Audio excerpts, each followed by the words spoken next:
What's going on, guys? I am working on a 1997 Dodge 12-valve Cummins, and I'm replacing the valve springs in it. And I'm going from stock valve springs to 150-pound valve springs, along with changing valve guides. I figure I'd show a little bit on how to do it. I've already done 6 and 1 because the pistons are at the top at the same time. So drop our handy dandy screwdriver down in there. Get around here. Rotate this so that guy starts coming up and get it on top dead center.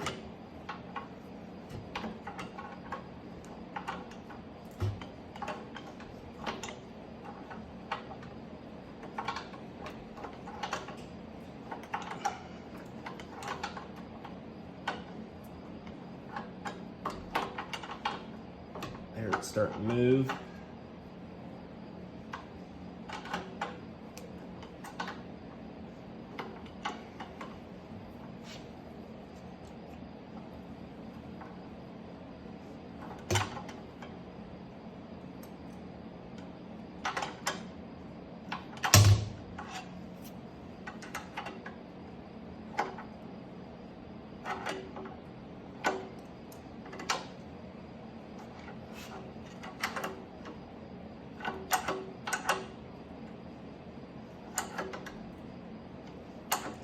Getting close to the top. Want to get it to right where it's most at top dead center.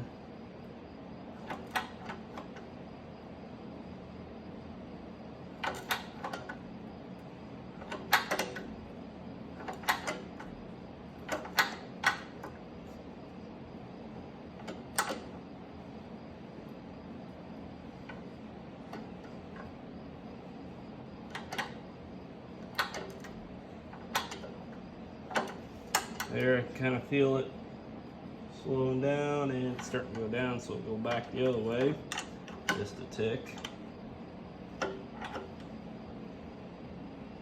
Alrighty, so that there is set at top dead center. 2 and 5, because 2 and 5 are at the top at the same time. And the way I do it is I use compressed air to hold the valve up when I'm taking it apart. And the only good way I've really found is I just take a ratchet strap and wrap it around the flywheel here, pressure plate. And not crazy tight, just a little snug, because I only got 40 pounds in the cylinder. And I use the injector retaining nut, and then an implement valve stem, which is the bigger size of the two. And I'll just take this guy, stick it down in the hole, which it's a little snug, but better it be snug than loose. I don't know if you guys can see that or not. And then I just take the nut, which is a 15/16. I don't really tighten it down. I put it finger tight if I can get this thing started. Oh, come on. There we go. There we go, our 15/16. Just a few turns. Tighten it down. Pop this guy off.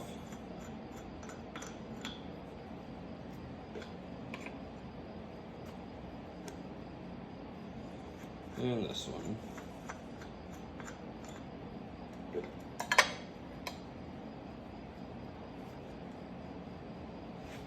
And then we'll go ahead and take the rocker pedestal off. The head bolt is an 18 millimeter.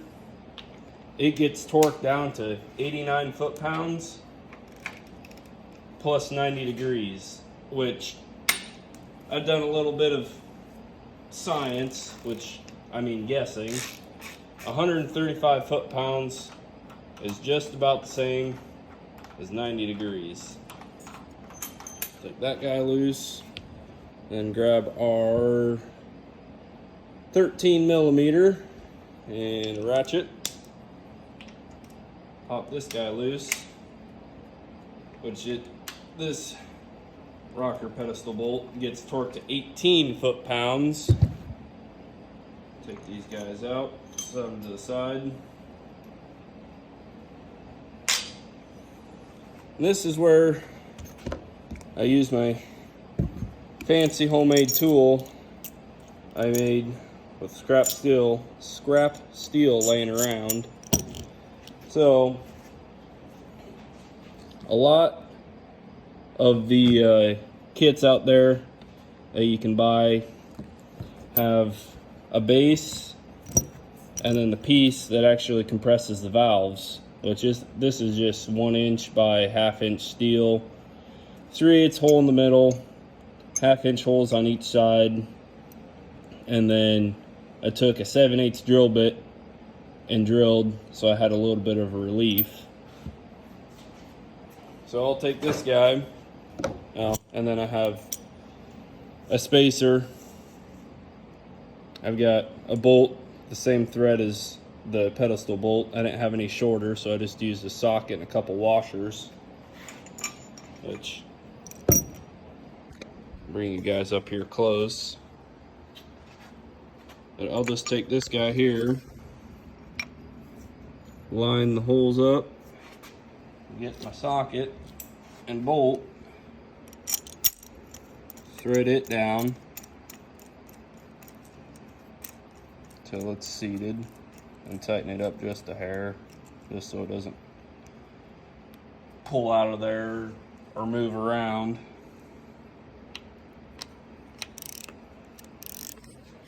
Sit you guys. Yeah, that'll work. Tighten that down just a little bit. And then get this guy here. Slide it. Oh, I gotta move my socket back. One thing I forgot. I always have to push the socket and washer back. Just give it just enough clearance. For this guy here. Yep. And then grab a 3/8 nut, thread it on there.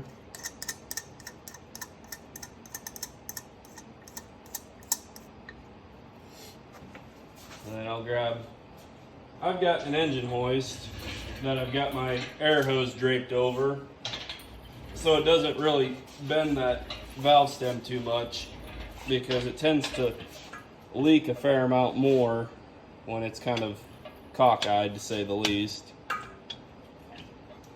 But disconnect that guy. And then I use a normally closed clip-on air chuck, or normally open will be fine. Get this guy kind of situated.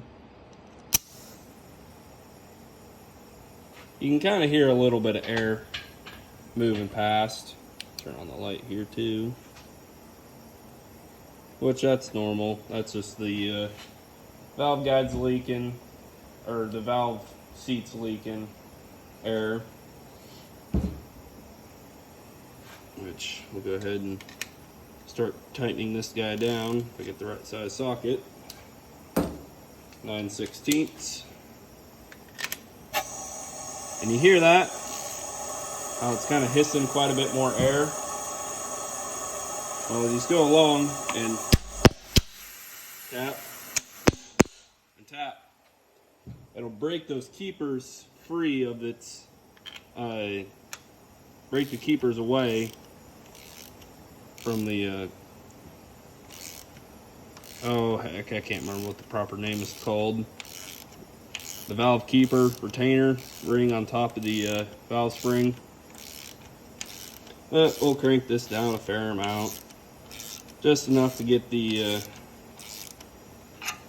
valve spring keepers out. I got a small pick and a magnet. used to dig these guys out of here.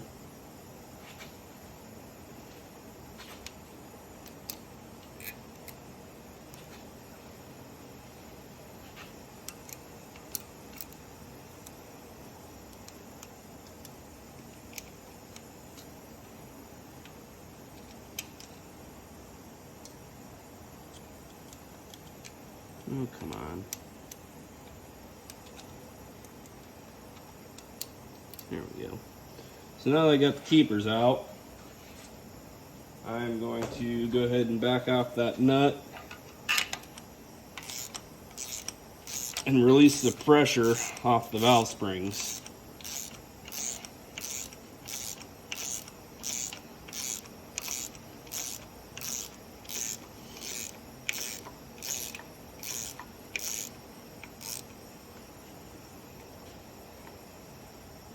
Well, didn't mean to make you guys wobble around like that, but that's how the cookie crumbles. Take this guy off here. Put these to the side. There's our 2 valve springs. And now, I'm actually going to go ahead and disconnect the air. I can push the valves down. As you can see, they're hitting the top of the piston. And that's why it's crucial to have your engine on top dead center. Because in my case right now, I can have it so there's no air pressure on them, so I don't have to worry about when I'm replacing these valve stem seals. I don't have to worry about the valve falling down. Pull that guy off, and pull this guy off. There's nothing really holding them on. All there is just this little spring-loaded clip here. When you pound it on, that's the only thing that's really holding it on this style of head. Now, if you have the style where the notch, or not notch, but step is machined out, this step here, you can get the top hat style where the valve guide sits underneath the valve spring. But I really don't want to go through that work and pull the head off and get it machined, so I'm just putting the non-top hat style on. Part number for the valve stem seals, 392 1640 is the Cummins part number. Now we got the new ones. Paper towel here, I'm going to wipe those down just a little bit so I can inspect it.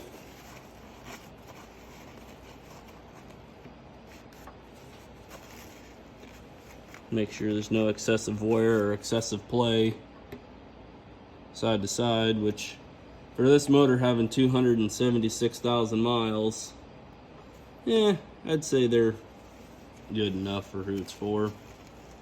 This intake here is a little bit loose, but definitely still within spec. So we'll go ahead and grab new valve stem seal, push it on, intake and exhaust, and then grab wherever I set my socket.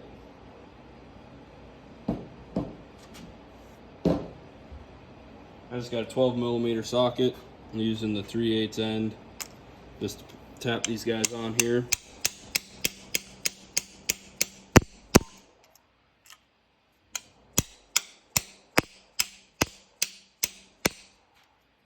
Just like that, got new valve stem seals installed. So at this point, I'll actually go ahead and connect our air back up.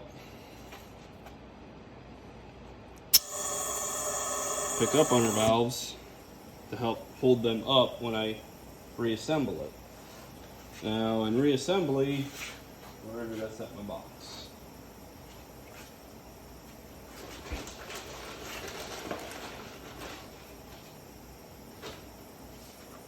I'm putting upgraded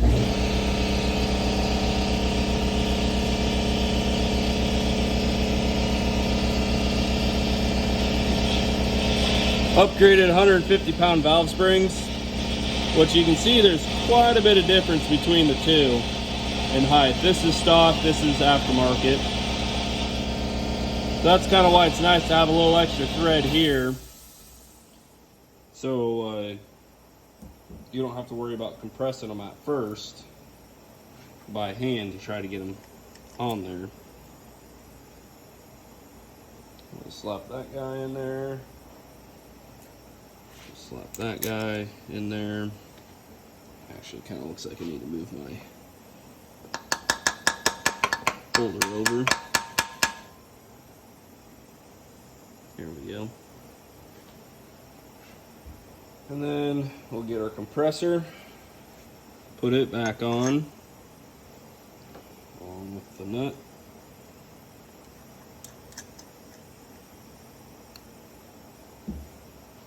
And we'll go ahead and tighten it down. Now it's pretty important to make sure that your valve stems are in the center of the compressing tool. One, so it doesn't push the valve back down. And two, it makes it easier to put the keepers back in. Go ahead and crank this guy down.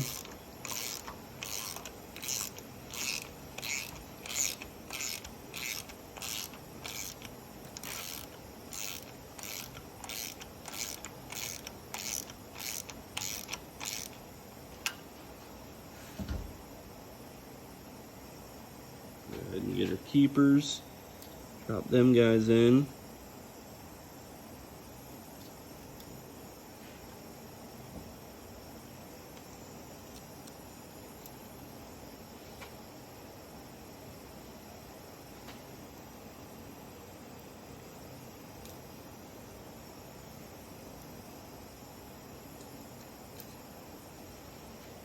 Now we got the keepers in, we can go ahead and back that nut off again. Now be mindful, watch your keepers and make sure they're actually seating like they're supposed to be.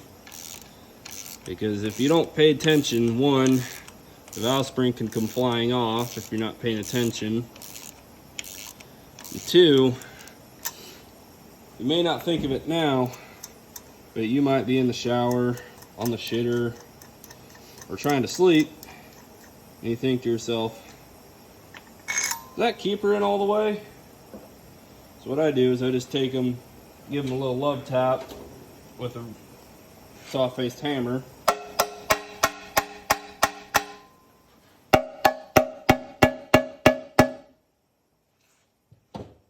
That kind of gives me a little bit of insurance that these are all seated in here properly.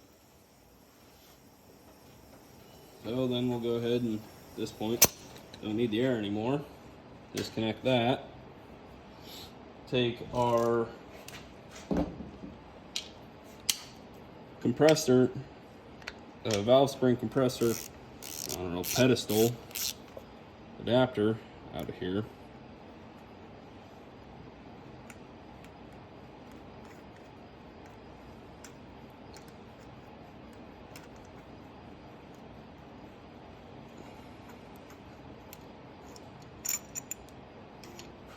That guy out.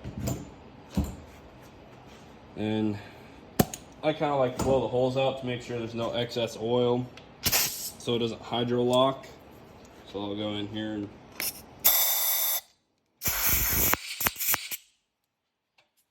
blow it out just a little bit. And we can go ahead and take pedestal. Actually, I need to wipe that guy off where it seats, just so there's no dirt there. Set the pedestal back on.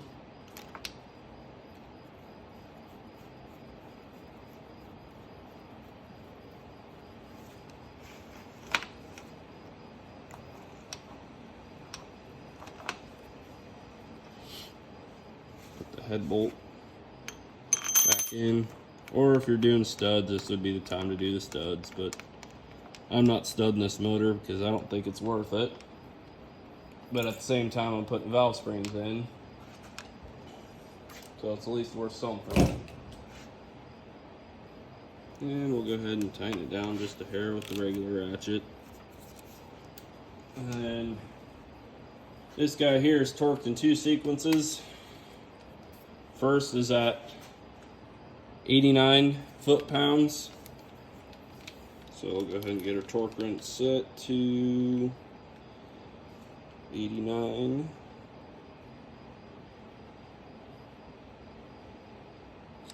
Here's 89.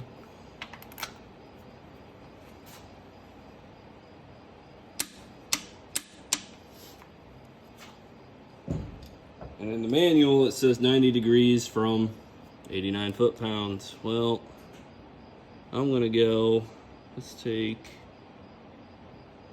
a mark here, and then it'd be this point, because point to point is 60, and point to mid of the flat is another 30.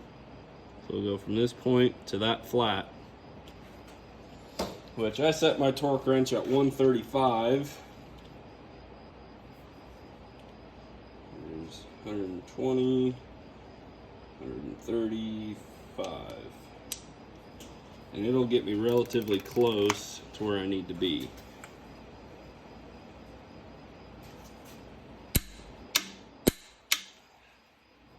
Actually, spot on. So that guy's torqued. Now we'll go ahead and torque the other guy. The smaller pedestal bolt gets torqued to 18 foot-pounds. So we'll go ahead and run that down the rest of the way by hand.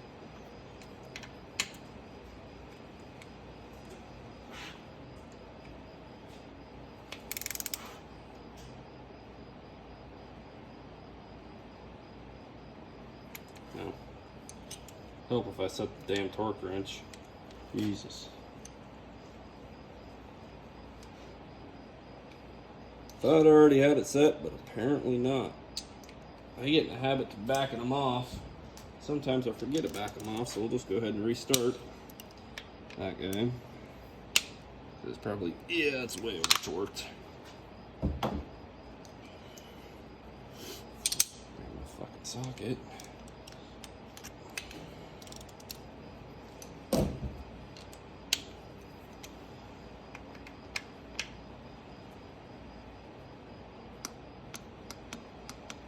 That guy's torqued. So, go on here, wipe all these guys off. Exhaust keeper's good, intake keepers are good. That guy's torqued, that guy's torqued. So, that's how you change your valve springs and valve stem steels. And this is a 97 Dodge pickup. And thank you for watching.